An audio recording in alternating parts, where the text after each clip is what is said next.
Alhamdulillahi Rabbil Alamin. Wassalatu wassalamu ala ashrafil anbiya'i wal mursalin wa ala alihi wa sahbihi ajma'in. Qala rabbi shrah li sadri wa yassir li amri wahlul 'uqdatam min lisani yafqahu qawli. Subhanaka la ilma lana illa ma 'allamtana innaka antas samiul alim. Wala haula wala quwwata illa billahil aliyyil azim. Allahumma 'allimna minhu ma jahilna. Ya Allah, berilah kepada kami, beritahulah kepada kami apa yang kami tidak tahu, wa zakirna minhu ma nasina, dan ingatkanlah kembali apa yang telah kami lupa. Alhamdulillah, syukur kita kehadrat Allah Subhanahu wa taala kerana dengan izin dan limpah kurnianya dapat lagi kita sama-sama teruskan siri kuliah maghrib bagi surah At-Taqwa, dan terima kasih diucapkan kepada semua kepimpinan jawatan kuasa surah At-Taqwa dan semua ahli jemaah sekalian. InsyaAllah pada malam hari ini kita akan teruskan perbincangan dalam surah An-Nasru. Idza ja An-Nasru. Okey, macam biasa kita akan baca dulu ramai-ramai. Surah yang pendek ada 3 ayat, yang biasanya orang baca 4 ayat. Maksudnya surah ni 3 ayat, tapi kebiasaannya kita akan baca dengan 4 waqaf. Dia ayat yang terakhir itu biasanya kita ambil wastaghfir, innahu kana tawwaba. Kalau kita tanya, kalau tak semak tanya, tiba-tiba kata 4 ayat ni. Sebenarnya dia 3 ayat. Okey, bismillahirrahmanirrahim.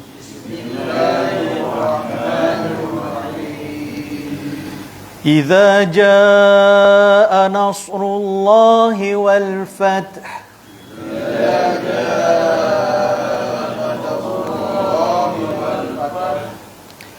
Wa ra'aitan nasa yadkhuluna fi dinillahi afwaja. Wa ra'aitan nasa yadkhuluna fi dinillahi afwaja. Fasabbih bihamdi rabbika wastaghfirhu innahu kana tawwaba.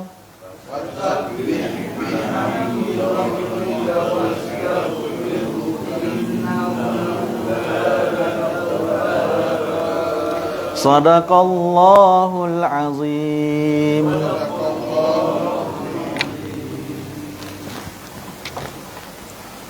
Okey, untuk tengok tajwid kita tulis dulu kejap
Jangan lupa.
Okay, rasa pendek, tulis lama juga.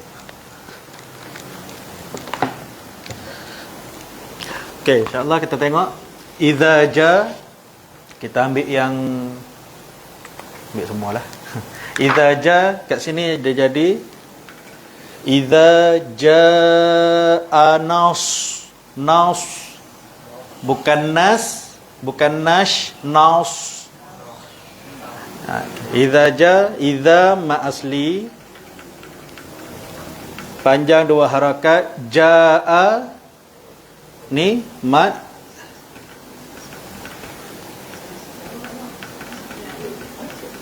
wajib kan? Okey. Mat wajib muttasil. Kenapa? Sebab jaa, kalimah ja, jim, alif, hamzah, huruf mat bertemu dengan hamzah dalam satu kalimah, dalam satu perkataan yang sama. So dia jadi mat wajib muttasil. Panjang dia 4 atau 5 harakat. Anaus, okey. Yang tadi naus, rullah, ra ni ra tebal. Rullah, kalimah lafzul jalalah, bunyi lah, tebal. Okey, sebab sebelum kalimah Allah ada huruf yang berbaris di depan. Depan ataupun atas dia bunyi lah. Kalau baris bawah dia bunyi lah, nipis. Nasrullahi wal ni alif lam qamariyah.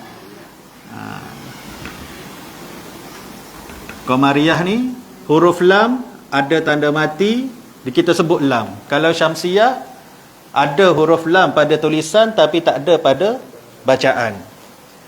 Wal fath, wal fath, kena kalau kita matikan sampai sini, fat tak bunyi huruf ha, tak ada huruf ha, tak kena bacaan kita, tak betul bacaan. Wal fath, kena ada angin kat belakang. Wal fath, kita nak sebut ha tapi kita tahan sikit, bunyi angin je. Tu kita dah masuk.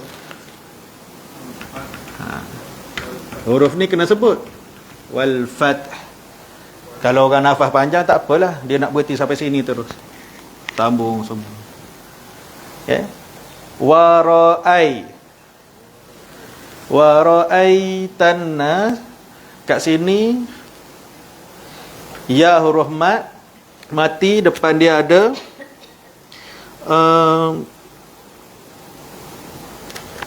wa ra'ai ni lin kat sini, ai, ra ni ra baris atas, ra tebal. Wa ra'aitanna. Okey, kat sini baru syamsiyah. Ada tulis Melayu, ada tulis syamsiyah. Okey. Kat sini tadi alif lam ada tanda mati, yang ni tak ada tanda mati. Selepas alif lam ada tanda sabdu, ada huruf lain yang bertanda sabdu. So kita ambil terus tan na. Alif lam ada tapi kita tak sebut. So syamsiah. Okey, lepas tu kat sini alif huruf mad, dua harakat mad asli.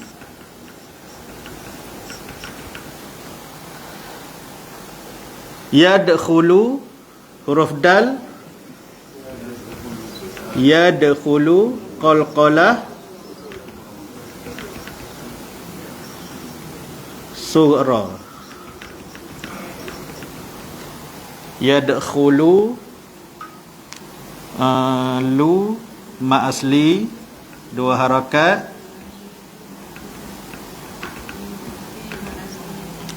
fi sama, fi dini nillah. Lafzul jalalah dibaca dengan nipis. Kalau ikut yang apa tu, kalau ikut kita punya lidah pun susah nak sebut dinillah. Berbelik-belik. Afwaja. Kat sini wa ni ma asli lagi.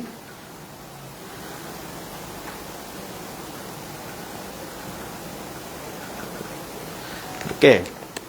Dan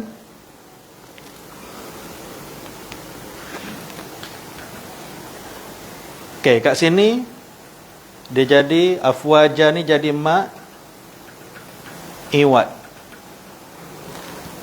Ma iwad ketika waqaf. Okey. Sebelum waqaf ada huruf yang bertanda tanwin, baris atas sahaja, tanwin atas sahaja dia akan jadi, kita hazafkan, kita buang satu. Okey, daripada dua baris atas ni, buang satu, bunyikan dia afwaja. Okay. Kalau kita nafas panjang, afwajan fasabbih, dia jadi dengung, ikfa hakiki.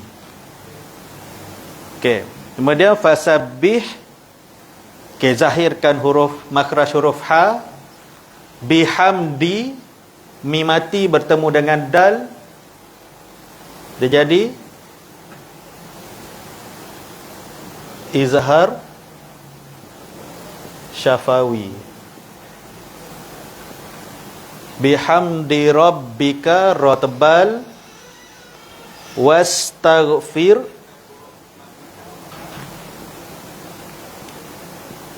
Kat sini pun biasanya kita berhenti dah.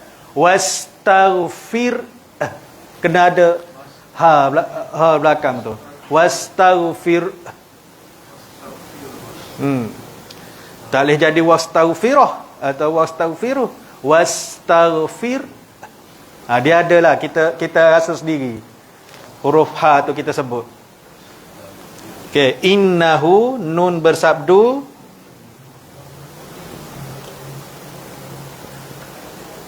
Wajibul gunnah. Nun bersabdu hukum wajibul gunnah. Nun bersabdu, mim bersabdu. Kana ma asli,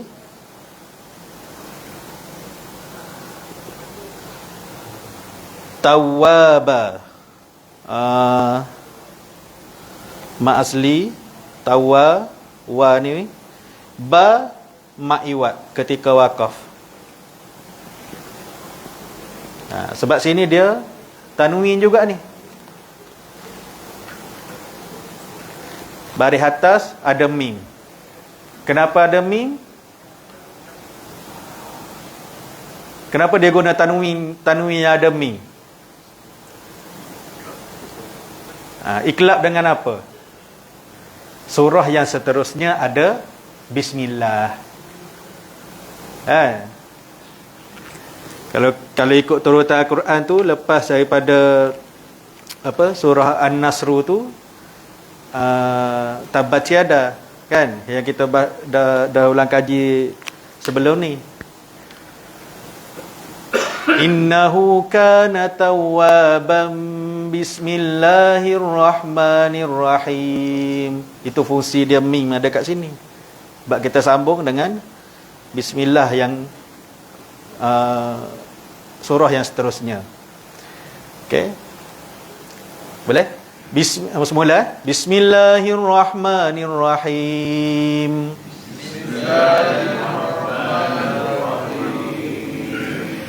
Iza, za ni za yang kita macam nak keluarkan sikit lidah. Iza dia beberapa perkataan apa tu huruf lah. Sa yang titik 3 bunyi macam tu. Kalau kita baca za, dia jadi kasar lah, jadi zai.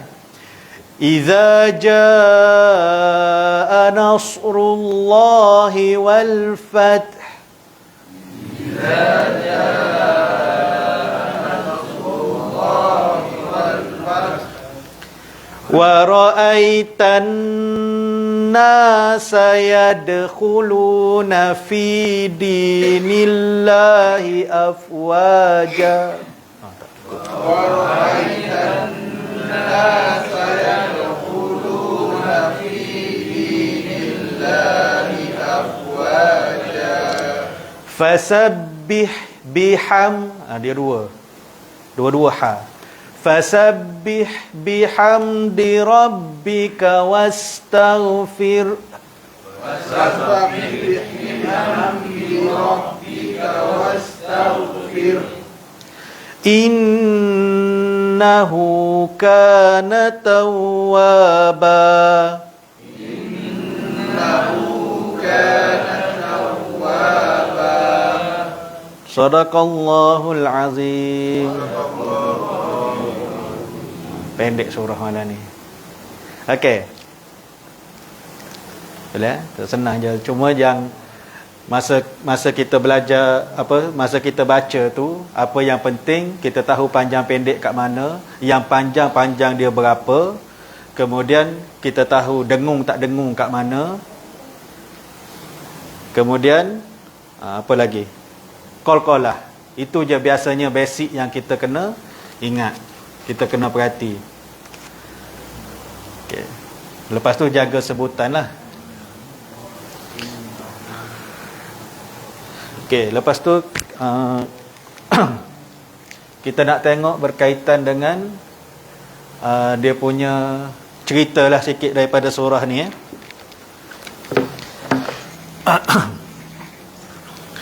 Okay, insyaAllah. Surah An-Nasru ni maksud dia pertolongan. Surah ni kalau ikut turutan dalam Al-Quran adalah surah yang ke-110. Dalam Al-Quran dia mempunyai 3 ayat. Dan surah ini adalah surah Madaniyah, surah pendek yang diturunkan di Madinah. Okey, sebab khusus untuk sebab turun surah ni secara khususnya tak ada. Tapi apabila Allah turunkan surah An-Nasru ni kepada Rasulullah, dia pendek. Kemudian lepas daripada turunnya surah ni, Rasulullah panggil anak dia, Fatimah. Rasulullah panggil Fatimah. Kemudian Rasulullah bacakan ayat ni depan Fatimah. Fatimah tanya, apa maksud ayat ni? Bukan Fatimah tak faham. Idza ja maksud dia apa, bukan maksud dia tak faham. Tapi dia nak tahu apa tafsiran yang lebih jelas berkenaan dengan surah ni. Rasulullah pun jawab, bila turunnya surah ini maksudnya ayahanda, dia tak kisahlah apa yang Fatimah panggil Rasulullah kan. Maksudnya macam itulah, ayahanda ni dah tak lama dah nak wafat. Bila turun surah ni, nak menandakan yang Rasulullah tu dekat dah dengan hari kewafatan dia. Lepas tu, bila jadi macam tu, Fatimah pun menangis. Sedih. Nangislah dia, jangan tinggalkan saya lah.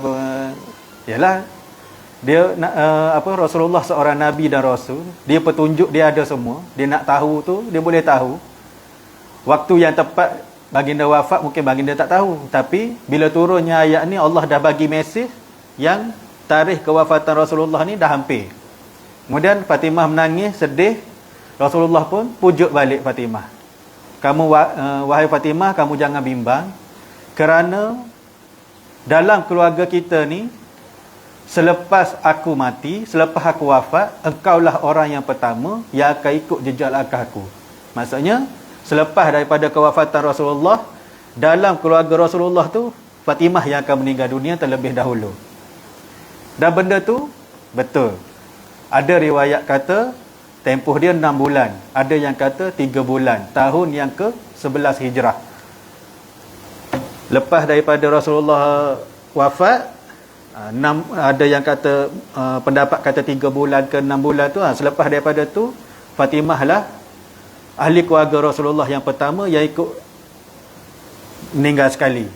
Dan pada masa tu Sayyidina Ali mengiyakan perkara ni, sebab Sayyidina Ali kata waktu Fatimah meninggal dunia, dia tak bagi semua ahli Madinah tu, masyarakat penduduk Madinah ni tahu yang dia telah wafat. Rasulullah ni Fatimah ni dah mati. Cukuplah sekadar ahli keluarga kita sahaja yang tahu. Fatimah pesan kepada Sayyidina Ali. Dan Sayyidina Ali kata betul benda ni berlaku semasa aku turunkan Fatimah ke liang lahat, aku menangis. Bukan menangis bini mati. Dia kata, aku nampak seolah-olah tangan Rasulullah menyambut kedatangan puteri dia tu. Turunkan Fatimah, ada tangan lain yang sambut tangan Rasulullah, sambut Fatimah dalam liang lahat. Itu kita tak tahulah, mungkin kehebatan ataupun Allah bagilah kepada Rasulullah kan. Okey, kita tengok Iza apabila jaa telah datang nasrullah pertolongan Allah wal fathu dan kemenangan. Okey, Iza jaa nasrullahi wal fath, apabila telah datang pertolongan Allah dan kemenangan. Dia punya maksud. Okey, nasru kat sini, nasru tu maksudnya pertolongan. Apa sahaja yang berlaku adalah pertolongan daripada Allah Subhanahu Wa Taala. Cerita Nabi daripada mula Nabi berdakwah sampailah ke pengakhirannya, itu adalah semua daripada pertolongan Allah. Allah nak bagi tahu Nabi, apabila telah datang pertolongan aku ni, wal fathu. Al fathu ni maksud dia pembukaan. Dalam Al-Quran dia tulis kemenangan. Fathu tu merujuk kepada pembukaan kota Mekah. Okey.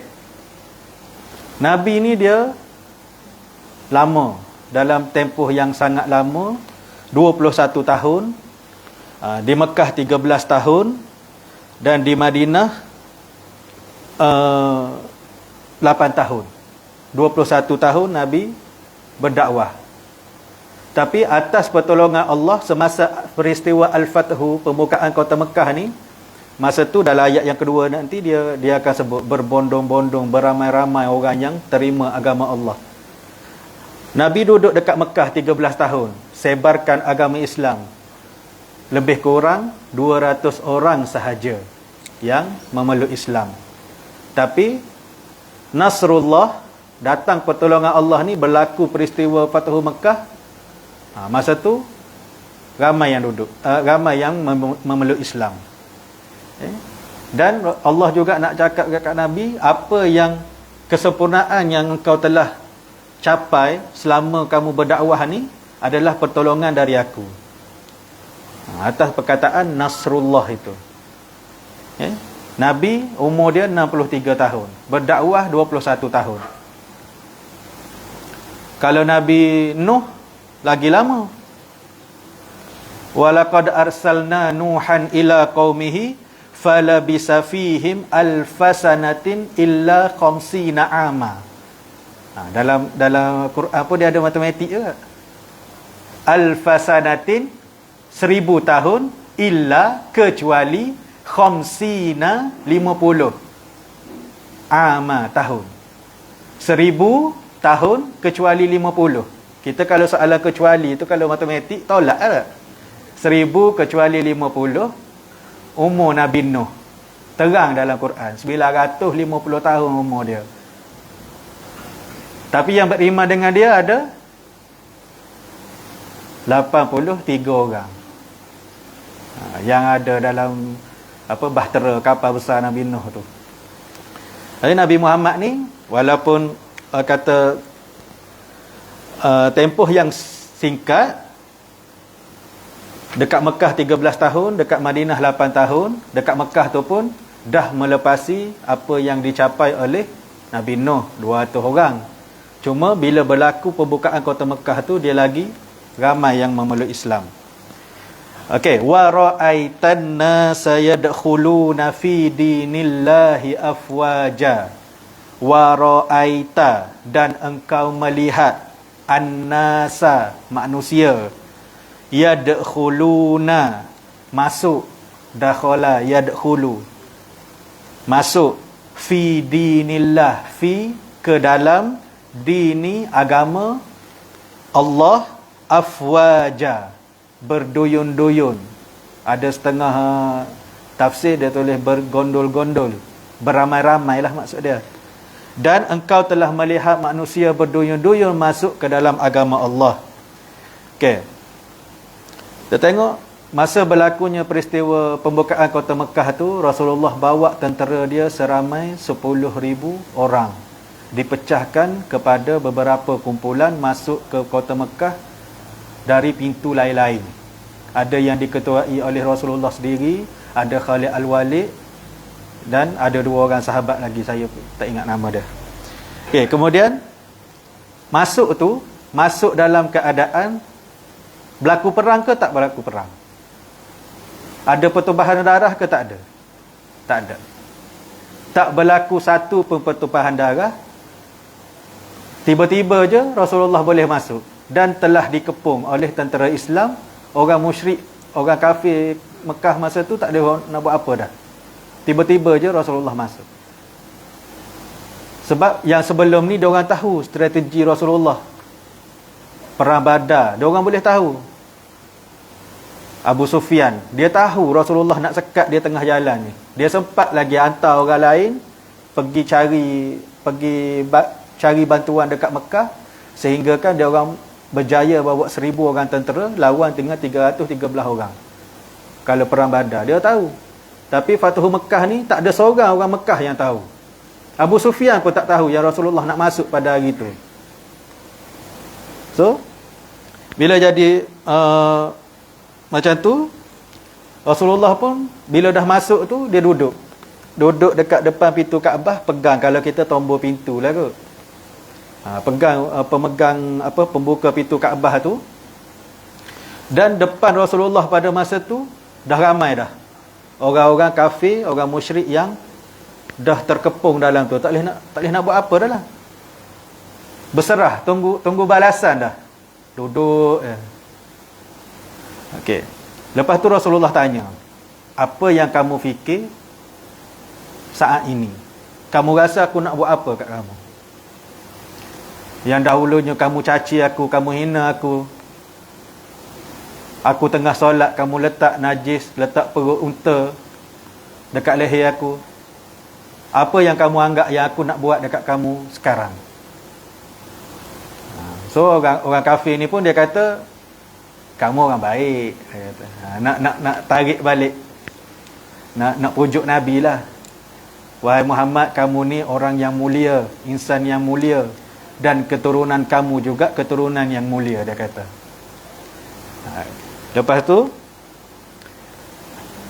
Nabi jawab, aku akan cakap satu je kepada kamu hari ini, yang mana telah diberitahu oleh Nabi Yusuf, saudaraku Yusuf alaihissalam, kepada adik-beradik dia dulu.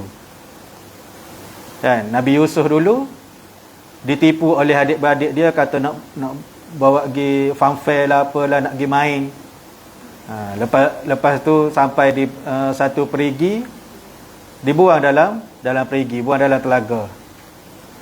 Lepas tu ditinggalkan. Sampailah kisah Nabi Yusuf dalam satu surah Yusuf tu, kita baca seronok kan. Ada suka, ada duka, ada fitnah, ada macam-macam. Nabi Yusuf kena penjara lah, kena apalah. Kemudian Rasulullah kata, aku nak cakap apa yang saudara aku Yusuf cakap dekat adik-beradik dia dulu. Sekarang ni aku nak bagi tahu kamu yang pada hari ini tiada lagi dendam, tiada lagi cacian terhadap aku, tiada lagi orang nak buat khianat kepada aku. Semua dah tak ada. Dan apa yang berlaku sebelum ni semua aku dah maafkan. Rasulullah kata kepada kafir-kafir musyrik tu.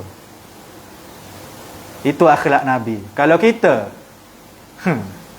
orang pernah buat something kat kita, paling tidak pun kita cakap, aku tak kenal kau siapa. Dalam masa kita susah, dia orang lagi susahkan kita. Sampai tahap bantuan makanan, minuman, semua sebelum hijrah tu. Orang yang paling teruk, orang yang sebelum ni kita bincang, Abu Lahab tu, dia yang sekat bantuan makanan, bantuan minuman kepada Nabi, semua dia tak bagi. Tiba-tiba Rasulullah maafkan semua. Dan aku bagi kamu 3 pilihan. Nabi kata, kamu nak stay, nak tinggal dalam Mekah boleh.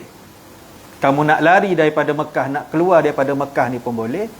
Ataupun kamu nak memeluk Islam pun boleh. Bila dapat offer macam tu, itulah yang afwaja, beramai-ramai, yadkhulu nafi dinillahi afwaja tu, disebabkan akhlak Rasulullah memaafkan dia orang tu, dia orang pun memeluk Islam secara beramai-ramai. Tapi dalam keadaan begitu pun, orang yang paling berkualiti bukan yang ramai-ramai masa pembukaan kota Mekah tu. Orang Islam yang berkualiti adalah 200 orang semasa Nabi berdakwah dululah. Yang awal-awal masuk Islam tu, yang golongan as-sabiqunal awwalun, orang yang paling awal memeluk Islam. Dia oranglah yang paling, sebab dia orang dah khatam dah semua, ikut Nabi daripada saat Nabi susah sampai Nabi berjaya. Cuma orang-orang yang lain ni, satunya Allah kata, pertolongan aku untuk membantu kamu menyempurnakan kerja kerasulan kamu ni dengan cara manusia ramai-ramai memasuki ke dalam agama Allah. Okey. Kemudian fasabbih bihamdi rabbika wastaghfirhu innahu kana tawwaba. Maka bertasbihlah dengan memuji Tuhanmu dan mintalah keampunan kepadanya, sesungguhnya Allah Maha menerima taubat. Okey. So kalau kita tengok ayat ni, dia macam tak ada kesinambungan daripada ayat pertama dan ayat yang kedua. Pertolongan Allah, dah berjaya orang ramai masuk ke dalam agama Islam.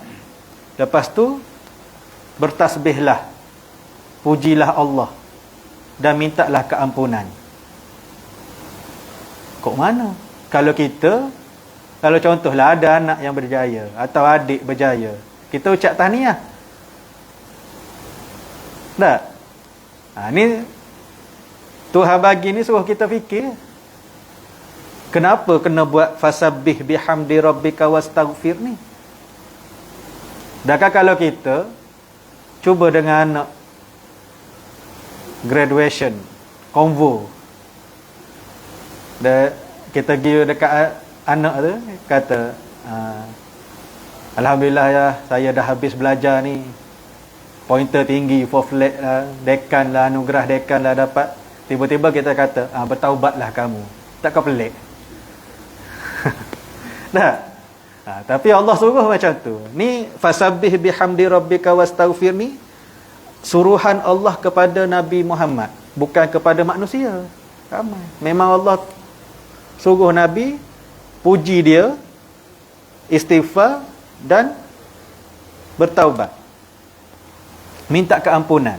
Innahu kana tawwaba. Sesungguhnya Allah Maha menerima taubat. Nabi buat salah ke?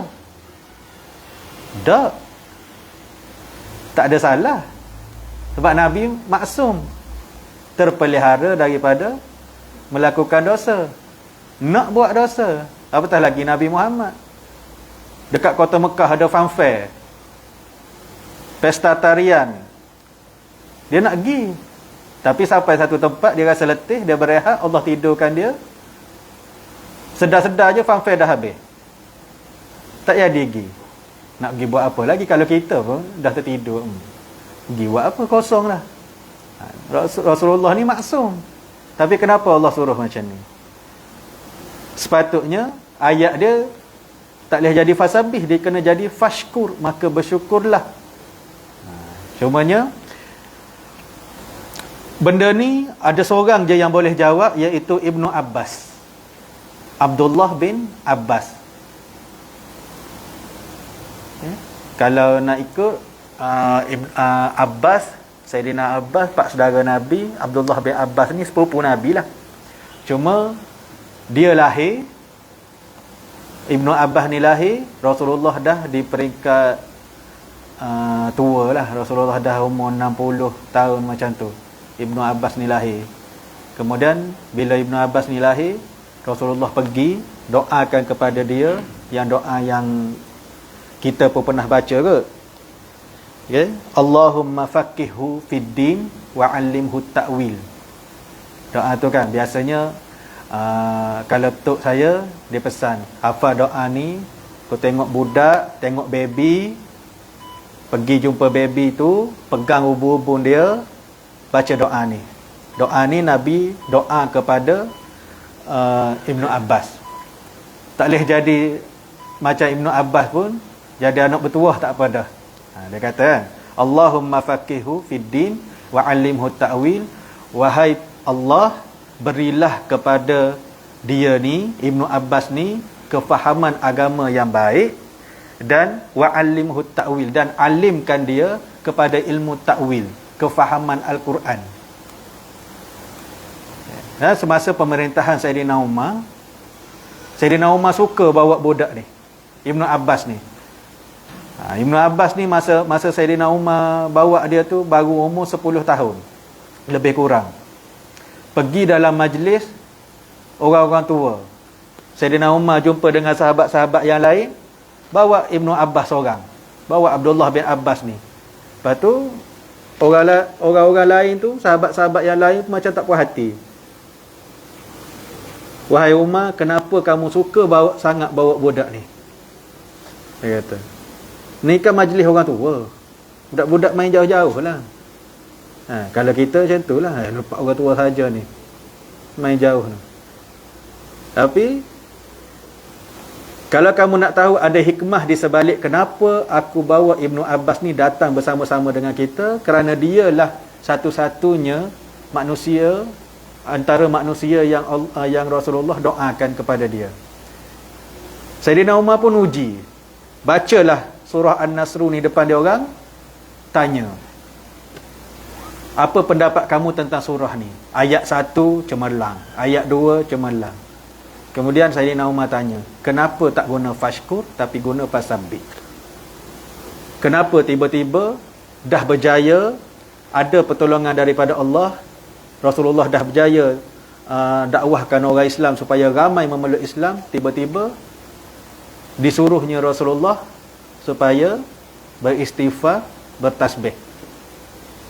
Jawablah dia orang tu, dah Allah bagi kejayaan, kenalah istighfar banyak-banyak. Lepas tu Sayyidina Umar kata, itu adalah terjemahan yang dah telah tersurat, itu yang kau faham melalui pembacaan kau daripada ayat tersebut. Naknya maksud yang tersirat. Tanya sahabat yang lain, kata tak tahu. Bila tak tahu, dia pun okey, Sayyidina Umar kata tu, pergi tanya budak tu. Ibnu Abbas kata, apa yang pakcik-pakcik cakap tadi semuanya salah. Fasabbih bihamdi rabbika wastaghfirhu innahu kana tawwabani adalah Allah nak bagi penjelasan kepada Rasulullah bahawa Rasulullah tu dah nak wafat dah. Sebab tak ada apa yang penting dalam hidup kita ni, Ibnu Abbas kata, tak ada apa yang paling penting dalam hidup kita ni kecuali di saat-saat kita nak meninggal dunia, istighfar, puji Allah, minta ampun kepada Allah. Sebab setiap manusia masuk syurga bukan dengan amal soleh dia.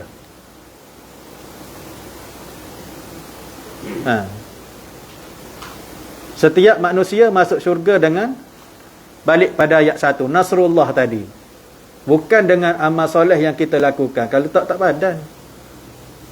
Kita hidup berapa lama? Katalah 70 tahun. 70 tahun ke kita buat amal? Lepas tu duduk, kalau kata masuk syurga, 70 tahun ke syurga? Lebih daripada 70 tahun.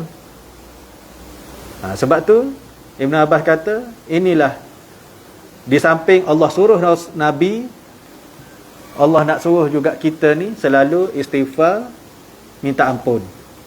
Sebab tak ada manusia yang masuk syurga disebabkan oleh amal yang dia buat, tapi kerana belas ihsan daripada Allah Subhanahu Wa Taala. Okey.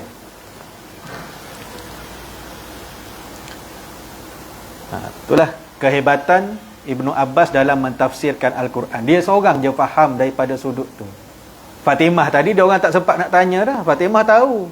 Rasulullah dah cakap. Turunnya ayat ni maksudnya ayahanda ni dah tak lama dah nak wafat.